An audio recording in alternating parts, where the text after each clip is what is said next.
has come to my attention that too many people do not know how the Elden Ring randomizer works. I'm just going to do a quick run through of that, and I'll upload that on the internet somewhere and throw some links. So let's dive into that first. Alright, so you want to randomize Elden Ring. What do you do? Step 1. Get this lovely randomizer. This is made by thefithmatt. This is the, as far as I know, most recent version. This is still an alpha. He's still cooking, but I mean, for an alpha, this is the most feature-rich and stable alpha program I've ever used, so no worries there. So, you want to randomize the game. Let's talk through the settings and what they do and everything that might be relevant to you. You've got your randomizer. You've told it where it can find Elden Ring. You know, just direct it to the Steam location you installed it. That is basically all you have to do just for, you know, the start. So let's talk through everything and we'll go from there. Bias. What is it? How does it make you feel? Basically, bias is at 0 bias. In theory, it's true random. There is no true random. Go look up computer RNG generators. There's a whole thing around it. Anyway, 0 is in theory true random. Your key items or your important items that you need to progress the game are going to be anywhere. As bias increases, basically, the game weights later bosses and stuff that's kind of more complicated to get to as being more important. And the higher level bias you have, the more likely you are to find basically key item chains. Wherein being you might find, what's a good example? You might find carry an inverted statue, which gives you access to the key item check, which is, does it give you a key item check? Yeah, Prince of Death's Rune, I think, should be one. Yeah, it is. Yeah, Prince of Death's Rune. So you can go check that. Or Curse Mark of Death, whatever it's called. And then there you perhaps find a Halo True Medallion. You know, then you find another Halo True Medallion, and then the item you actually wanted was on Elania, for instance. Or you find the discarded palace key, and then you can beat Rolana to then get another key item check there, and then maybe that key item check leads you somewhere else anyway. So yeah, if you have really high bias, you are much more likely to see those key item chains. And I imagine if you have DLC and base game randomized together, we'll get to that later, you're probably much more likely to end up having to go to the DLC, because I imagine it'll very much send you somewhere pretty deep if it can. So yeah, so you know, if you want the game to kind of reward you for going and doing something harder, this setting's good. If you just want, you know, random is random, just leave it on 0. All right, next one. Which locations are important locations? All right. This is basically you telling the game what you consider to be an important location, and that's where it's going to put what you tell it to. But the main thing is major key items. So your major key items are your great runes, and then the limited pool of key items in this game, which basically unlock progression. So that's your Dectus halves, Halo True Medallions, Raya Lucaria key, yeah, that sort of thing. Your fingerprint or your finger whistle from the DLC. Those are all your key items. And so yeah, so typically they're the main thing that the game is, I guess, constructing the randomizer around. You know, it'll make sure that there is a path to you being able to complete the game by getting all the key items you need at the right moments. So that placement matters for that, and then it also matters for what you check. So, which items are important locations? Obviously, you almost always want to have vanilla locations of major key items, and I would suggest major bosses always are two good checks to have all the time. You can do some weird shit if you want. In fact, you could just put it on like merchant shops if you want to do like, I don't know, a scavenger hunt or something weird like that. Maybe, I don't know, have fun with it. But so these are going to be sort of 2 fairly reasonable checks. And then if you're ever curious what exactly like where your items can be, you can click little thing. You guys can't see it, but this brings up a sub menu that shows you where all these things are. You know, it's great. You know, you love it. So these are your important locations. So you click these, you're telling it what's important. And then this is for this setting here, in which case you're saying, okay, well, where are items going? So magic key items, you're saying they're important. Flask upgrades, yep, those are important. So all these items are going to be randomized to whatever locations you tick here are, which is why you don't want to give yourself too many checks. If you do everything, you know, you've got, 270 something checks now across the base game and the DLC. If you're searching for the rolled medallion in 270 checks, you're going to have a bad time. Don't do that. So, you know, be reasonable. You know, all bosses can be fun. You get I wouldn't, you know, limit yourself somewhat so at least you know where you're looking. I think honestly just vanilla locations and major bosses is good. If you're doing DLC only, you can probably put it on all bosses. It's not too bad there. You've only got, you know, 40 something checks. Base game, all bosses, terrible idea, don't do it. Okay. You can also exclude mini dungeons though. This does somewhat reduce it. So mini dungeons are, as they sound, like all the caves and catacombs and shit. So you can exclude those. That'll give you a much smaller pool of other bosses to check. But I mean, it's still 95. That's still quite a lot. Anyway, so that's sort of your basics sort of settings for these. And obviously you can choose to, in this menu, you can choose to randomize key items. You can choose to randomize flask upgrades, which are your golden seeds and sacred tears. Bell bearings, so you know, your smithing, bone peddlers, bell bearing, all that sort of stuff. And your shadow realm blessings in the DLC. Also in item placement, we have spell shop still sells spells. That just does what it says, you know. Anyone that would just sell your sorcery or an incant will continue to do so. You can untick that just to have like more merchants of random crap. You know, nothing wrong with it. Smithing stone availability similar to vanilla. This one's quite interesting and important, I think. So if this is ticked on, basically what it means is the game will try and randomize smithing stone pickups such that they're of similar level to what you would find in that area. So if you're in Limgrave, you're only going to find, you know, smithing 1, 2s and like the occasional 3 and like only really sombers 1 and 2s. Occasionally, look, you still find like, you know, I've found like a somber 9 in Leonia, it happens, but it's less likely to happen. And this also tends to work a bit better for finding the upgrade materials you need. You know, you're not in Limgrave and all you found are smithing 7s and 8s, and you can't upgrade your weapon because you haven't got a 1, for instance. So I quite like this setting. I would generally advise you tick this.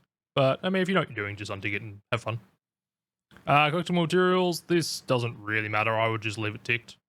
If you untick it, I think you could then probably guarantee you find smithing stones in like a cave or something, but I'll just tick it.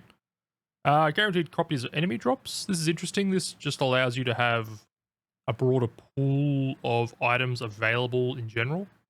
So what this does is basically that when the game's randomizing stuff, it can randomize it to be a picked up item, a drop. It can randomize it to be in a shop, or it can randomize it to be like an enemy drop. So, you know, it can replace the, you know, 5% chance for this enemy to drop his helmet. Instead, he has a 5% chance to drop whatever this item is. It'll almost never be a unique item, but it can be stuff like smithing stones, other, like a weapon they'd normally drop, or like random armor you could find somewhere.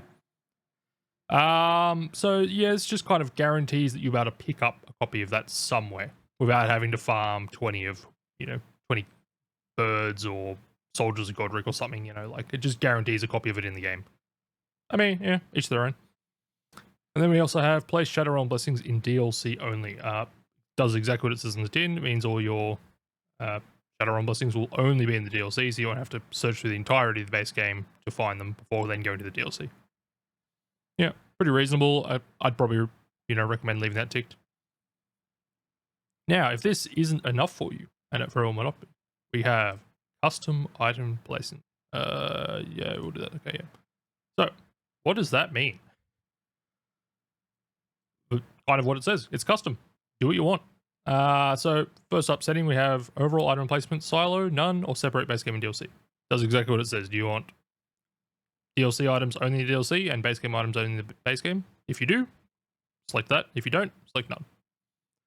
Likewise for key item placement silo, with key items, I would probably suggest separating the two unless you like want a really long run.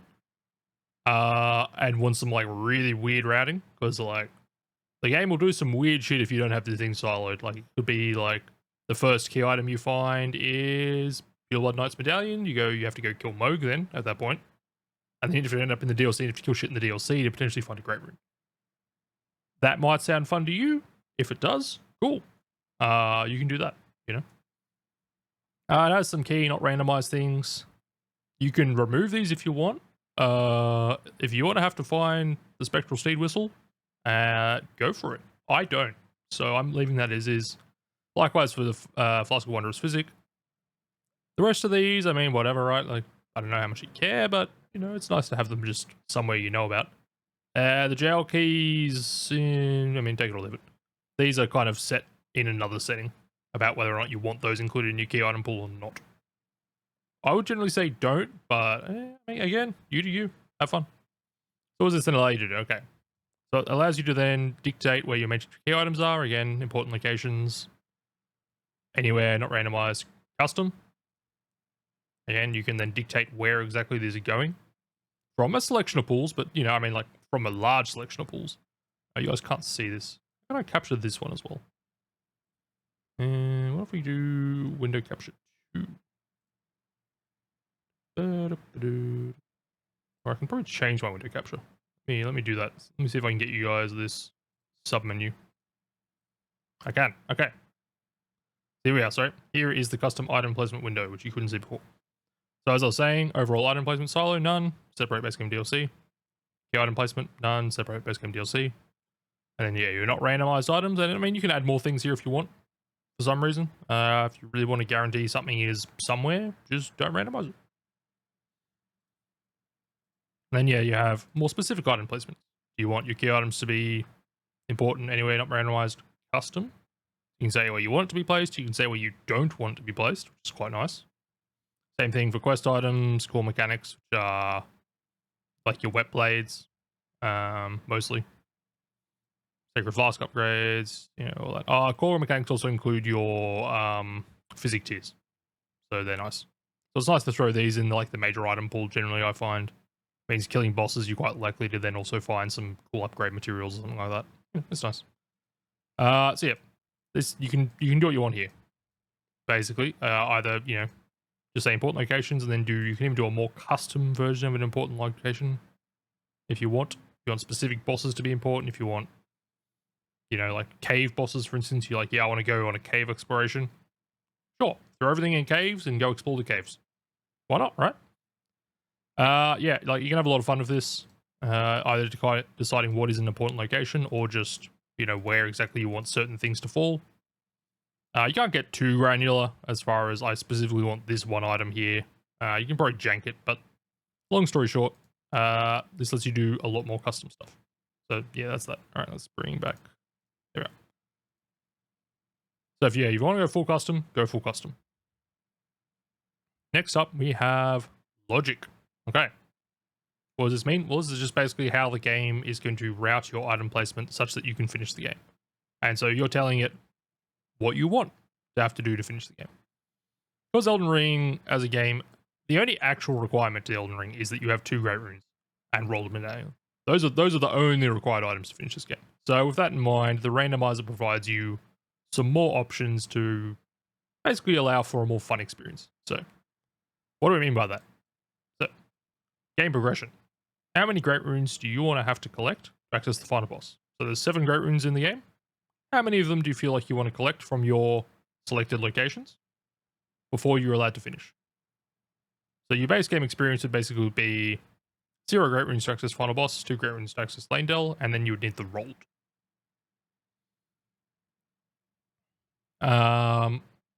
Randomizing rolled on its own introduces some issues. It means basically you have to go on an item hunt for the rolled medallion, which can be kind of rough, to be said. So, maybe you want how many Great Runes you want into the mountaintops. So if you go 2 and 2, basically what that means is as soon as you beat Morgott, you'll be given the rolled medallion as you would normally.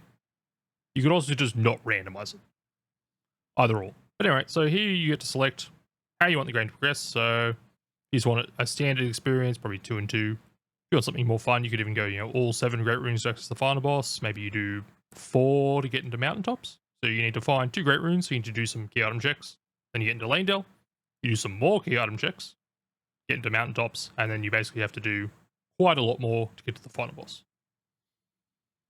With you're not necessarily having to do all of them, but you'll be getting close if you're looking for 7 Great Runes. You have the option for deathless routing. Basically, this just excludes the Virgin Abductor abduction from logic. For the record, in the randomizer, all you have to do is lob yourself onto the ground there to die, and then that works. Hints. If you want hints, you can get purchase markers required from Kale.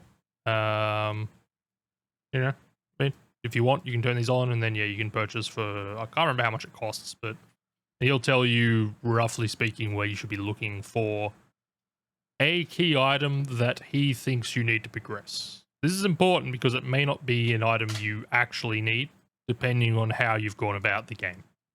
He may think you need Dectus Medallion to progress. You might not need that, though. So you can do this, just the hint may not be as useful as you think it is. Keep that in mind. Alright, key item placement. Early Legacy Dungeons. I would almost always put this on. It just basically guarantees that you can get into Liurnia earlier. It's the only issue of this is it does have a tendency to force that key onto one of a very few select locations. Notice it almost always ends up on Loretta. But hey, you know, you win some, you lose some.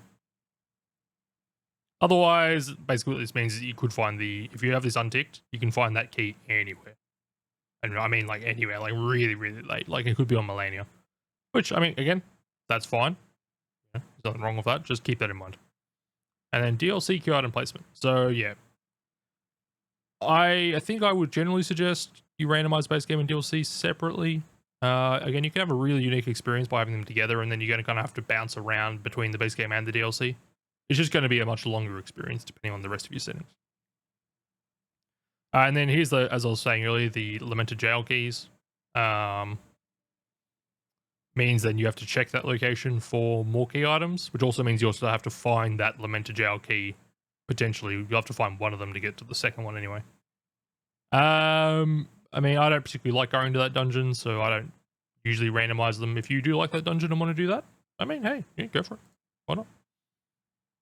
All right, next up, the big thing for the DLC. So we'll discuss this later. This randomizer, has a DLC start mode. Unfortunately, in the DLC, there is only effectively one required item, and that is the Mesmer kindling item to burn the ceiling tree and get to Ridan. So there is, you don't need a lot to do it. So to circumvent that, Matt has given us kindling shards. So you can select up to 20 shards to spread around the game, and you can decide how many of those 20 you need. You could spread 20 and need all 20 if you really want, to then be able to effectively finish the DLC. So it just allows you to give more key items to spread around the place, to give yourself more reason to go and do things and check other things. Yeah. So yeah, whatever you want there. If you want to do DLC stuff in general, so you want to go to the DLC and do it, consider adding some shards depending on the experience you're after. Be careful if you turn on 20 of these. Make sure you have enough locations for them to actually be. There aren't actually very many key item checks in the DLC. There's only 15 or so. So you may need to broaden your item pool if you want to have a lot of Mesmer shards. Or you might want to put some in base game. That could be a while though. Keep that in mind. All right, enemy randomizer. Okay, here's I think the crux of it. So, game progression. Scale up/down enemy health/damage. Scale up/down multi-phase bosses slightly. I would leave both these ticked unless you want to have a really bad time. This top one basically just scales the boss to the area it's in, to what it's replacing. So, Soldier of Godric will be, whatever boss replaces him will be appropriately strong, such that you, as someone who has just started the game, could beat them. And multi-phase bosses, it just kind of adjusts, because the multi-phase bosses are split into two different things, so they'll randomize into two different bosses or boss phases or whatever. And it just scales them such that that's not an awful time for you. So yeah, I would always leave these ticked, Whatever you want. Misc, edit boss names. Tick this, it's great. Do you want randomized boss background music? You might not. I think it's fun. Change boss runes when the boss changes. I don't like this setting. You might. It's not my favorite. Basically what it does is it adjusts the runes you get from killing the boss based on both A, where the boss is. So if it's in Limgrave, it's sort of scaled to that boss. And then it's also scaled to what it randomized into. So if you get Melania replacing Godric, for instance, you're going to get more runes than if you got, Soldier of Godric replacing Godric. You almost never get as many runes as it would have just dropped on its own, though. Is the kind of the weird thing. It's I don't know where the sweet spot is where you kind of get a slightly more, but you tend to just end up not getting many runes from boss kills, and it doesn't feel great. So I would probably not tick this. But, you know, that's all right. And then swap bosses between multi-boss fights. Again, if you want to have, like, some really weird things where you've got, you know, Crystalline Trio is 3 completely different bosses. Or multi-phase bosses. So it's only, like, you know, the, like, multi-bosses. So it's only the ones in that pool. So, you know, Crystalline Trio and Version Abductor Duo and that sort of thing. If you want to have those sort of all mixed together, you can. It gets pretty weird, some of the fights you end up with, but you can do that. Customization, custom enemy placement. Sorry, this I would recommend filling with. More arena size for boss placement gets you more variety in where a boss can be, but it also leads to some really jank shit where you get bosses that are far too large for the area they're in. So I mean, you know, use that at your peril. Impolite enemies, basically, you know how they lobotomized Crystalline Trio and they just stand there and watch you kill one of them? If you click this, they won't do that anymore, basically. You know. But yeah, enemy placement. Let's custom enemy placement. Let's talk about that. This is quite interesting, I think. Let me pull this up and let me capture this window for you. If it will let me. That one. All right. So, without custom enemy placement, basically what happens is that all the bosses are siloed. So you got these enemy categories. You got regular enemies, you know, pretty standard, just the dudes you have laying around the field. You got major bosses, who are in our major boss category. So major bosses in this game are all Great Rune holders and all Remembrance bosses. I mean, that includes all Great Runes, but anyway. It also includes any boss that's an achievement. So that includes your Loretta and your Suamog, for instance, Moose Jr. Those sort of bosses are also major bosses due to having an achievement associated with them. All right, then we have minor bosses, which are just, as it says, your random plebs. World mini bosses, who are just, again, hanging around the world. Night mini bosses, anything you find at night. Dragons, Everjails, you get the idea. So the base setting is basically that a lot of these your major bosses are just randomized with major bosses. And then your minor bosses, your worlds, minor boss world, and I think Everjail are normally all randomized together. Your dragons are just randomized with dragons, and your night is just randomized with night. So that's I believe the default setting is basically that. Yeah, but split up enemy categories. Okay, so actually no, so these are all just randomized in their own pools. Which is fine. I think it's more fun to just merge all bosses. So there's a setting here, you can just click this. You can also like custom do this if you want. You can decide how often you're going to find certain things in each category, and you can adjust, like, you know, you can have 70% of the time it's going to be a major boss, 30% it's going to be a crab. I don't know, whatever you want. You can fuck with this quite a lot. But personally, I would just go into custom and I would merge all bosses, and then your boss pool just has every boss in the game in it. I think that's fun, personally. Again, though, if you just want to, because if you have just major bosses in the pool, they're pretty well the only bosses you're going to have to fight, depending on your randomizer settings. And I don't think it's as interesting just fighting major boss after major boss. So, you know. But again, you know, customize this to your settings. So if you have to, you know, kill every boss anyway, maybe you just leave it siloed. Up to you. So you can also, if you want, you can like randomize bosses onto normal enemies as like some of the time, or you can replace everything with one enemy or one boss. You can do that. It could be sketchy both from a gameplay and a stability perspective, so just keep that in mind. But you're allowed to do that. That's the oops all setting, and you can select what you're oops alling. You know, you can select anything here to be, everything is going to be that. There's also an onslaught button. You can just decide how many of everything there is. So instead of there being, yeah, we're not going to do that. Yeah, okay, yeah. But yeah, with enemy onslaught, and this is not supporting the DLC yet, but you can, instead of there being 1 Radahn, there'll be 5 Radahns, or 3, or 2, or whatever you want. Yeah, I mean, have fun. Again, could be exciting for you. So yeah, you got your frequency adjustments, manual placement, whatever you want. You can do a lot here. The main thing, though, as I suggest, is you come into here and you consider if you want to merge all bosses, or perhaps at least merge non-major bosses. At the very least, I would do that for a little bit of variety. Yeah, and then you can do replace 10% of regular enemies with bosses, replace wildlife with regular enemies. Could be funny. Yeah, bit of variety. Have fun with it.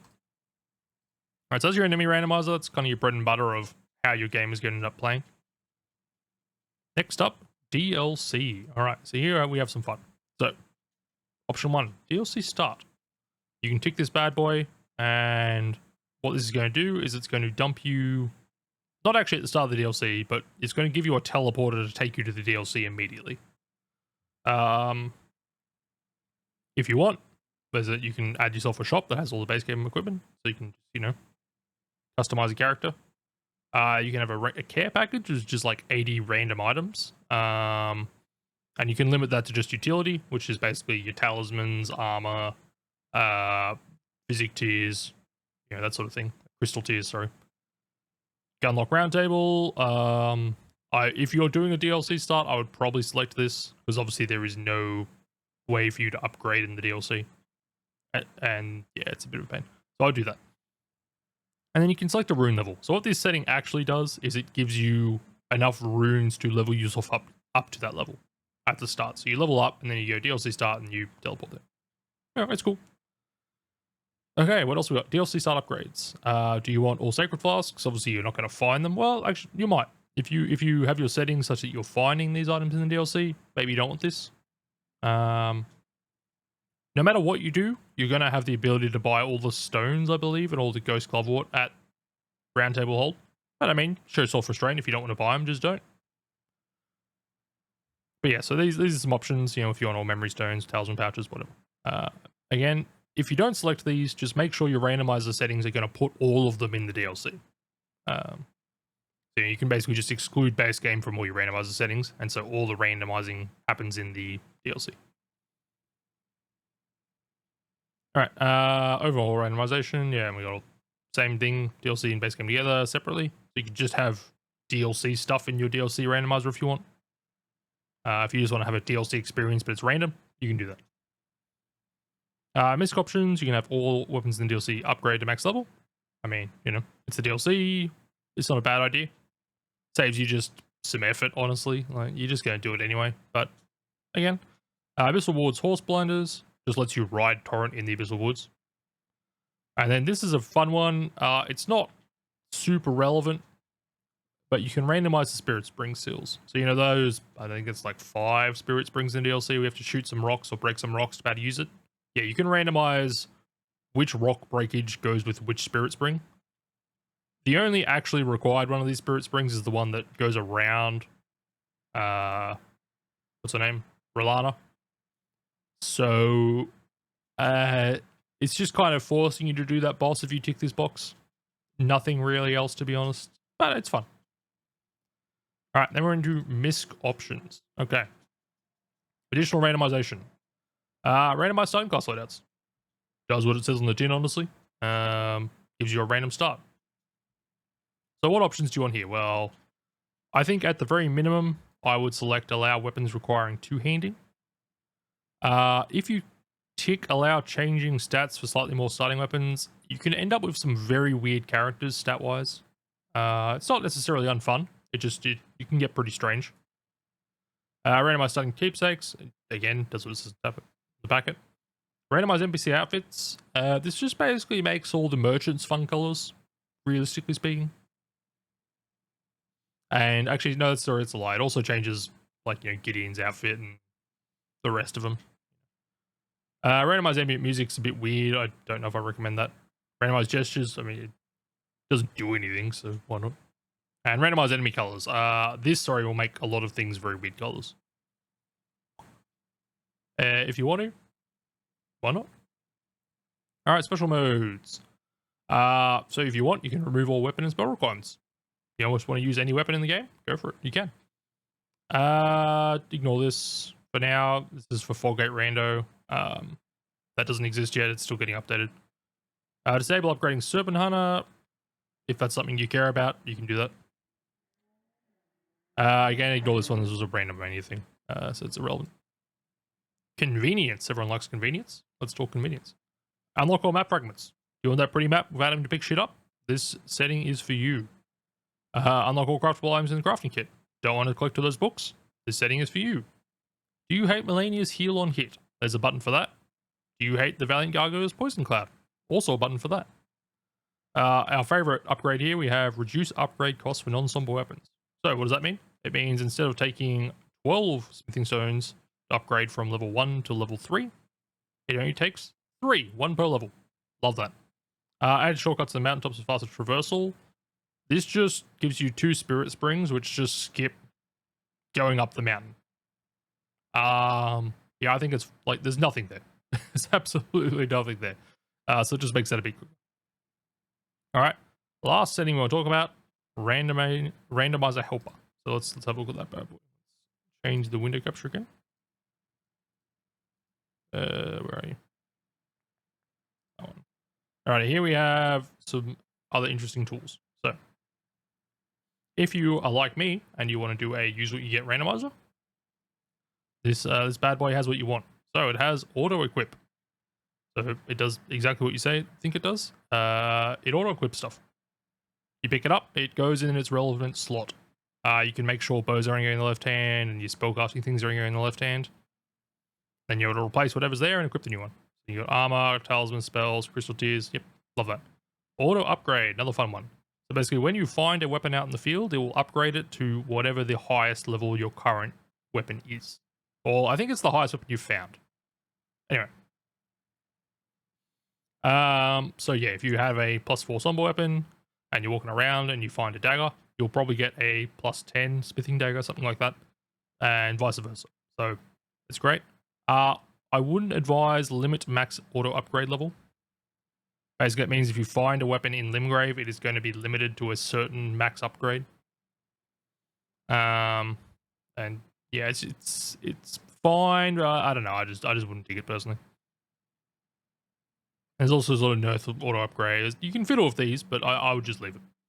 And you also have auto upgrade spirit ashes to the highest level achieved. If that's something you're interested in, again, go for it. Alrighty, so what are we doing today? We are doing a use what you get randos. So what is that going to look like? So we're just going to be doing through to the starting to here and going all the way through to Elden Beast, basically. So where do we want our key important locations? I think vanilla locations, major bosses. Yep. Which mini dungeon locations does getting rid of this get rid of? Ah, the scatter ultras ones. Yeah, that don't matter. Okay. So for us, we're going to say our major item locations, or yeah, important locations. Sorry, are going to be our vanilla locations, key items, our major bosses. Yep. So we're saying major key items are randomized there. Yep. Task upgrades. We might actually just do custom because I like being able to have a bit of custom placement here. All right. So let's have a look at my custom item placement. This is probably actually up to date. Let me again change this window. Custom item placement. So major key items, they're going to important locations. Quest items, doesn't matter. Core mechanics, these are going to important locations as well. Sacred flask upgrades. Golden tier, secret tier. We're going to do these to custom. And so they're going to be in golden sea trees, major bosses, and sacred tier churches. Sacred flask upgrades, yep. Bell bearings will do important. This basically means you're fairly likely to find your smithing and somberstone upgrade bell bearing basically somewhere important. Shadow Realm, these won't matter because we're not doing them, but you know. So the rest of that's all good. And we've said important locations are major key item locations and major bosses. Yep. Never placed invisible. Love that. Great. So That's good for that. Spell shop still sells spells. Yep. I've got smithing stone availability similar to vanilla. Yep. And that's all good. Okay, logic. So what do we want? I think we're going to do 2 great runes to enter Lanedale, and let's do. We want 3 or 4 for mountaintops. I think 4. We will do Deathless Routing because I just don't feel like going to. If we do Deathless Routing though, we're gonna have to. It removes early Volcano Mana though. Yeah, that's fine. Okay. We'll do early Legacy Dungeons available. We won't do early Palace Key. I don't really want that in Logic. We've got DLC and base game items randomized separately. Yep. Okay. Let's just ignore these. I'll just turn that off just to make sure it doesn't screw the randomizer over. Enemy randomizer. Again, so currently we've got custom, we've got regular enemies, and we've just got the boss pools merged, as I advised. That's all fine. As stated, I do not have change boss runes ticked. And the rest of that is pretty well as standard. Alright, DLC. We don't want a DLC start. We have randomized DLC and base game together, so we can find our DLC items in the base game. These don't matter because we're not going to be going to the DLC. Misc Options, randomized starting class loadouts. We're going to have allow unwinnable weapons and spells because we're going to also remove all weapon and spell requirements. Yeah. Oh yeah, you can also limit starting items to DLC items only if you want to have just like a pure DLC character to play around with. You know, it's fun. We're going to have our Mac fragments unlocked. We're going to reduce costs for Somber Stone and non-Somber weapons. You know, I normally just leave this on, but I had a massive incident with the gargoyles last time, so I'm very tempted to do this. We'll just leave it as is. Then we'll go to our helper options, and I will again change the window. No idea why this works the way it does, but it does. So for this, we're going to have our auto equip on for our use what you get. We're going to have auto upgrade. Yep. And that's all fine. So, yep, anything we find is going to get auto-equipped. Bows and casting to the left hand, everything else to where it goes. And when we find a new weapon, it's going to be auto-upgraded. Alright. So, with all that done, I'm then going to click Reroll Seed. And then I'm going to click Randomize Items and Enemies. And this is going to randomize it, and hopefully this will work.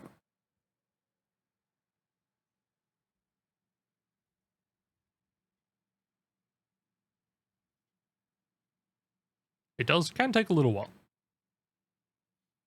Also, it has a nice hidden seed number so that your viewers cannot basically randomize themselves a version of your seed and then tell you where everything is. If that's not a problem for you, feel free to just look at the number.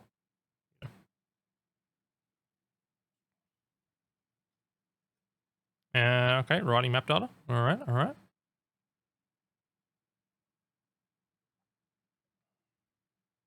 Alrighty, it has randomized. Alright.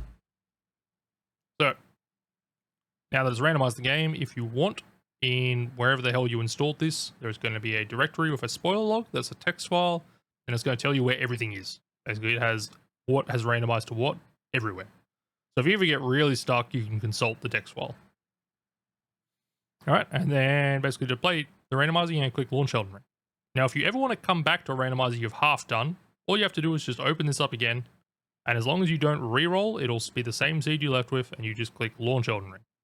Or you click Run with Set Seed, because it'll be the seed you have already here and the settings you already had, and then you can launch Elden Ring. If you want to share this with your friends, you can export your options file, send it to them, they can import it, and then you guys can basically play a game with the same seed and the same randomizer settings. If you want to do a rando race, for instance. Yeah, alright, hopefully that's helpful. That's the randomizer. Fifth Matt's a God. I'll throw a link to where you can find it somewhere. When I eventually upload this to the YouTube. But anyway, for now, let's get on with our Use What You Get randomizer.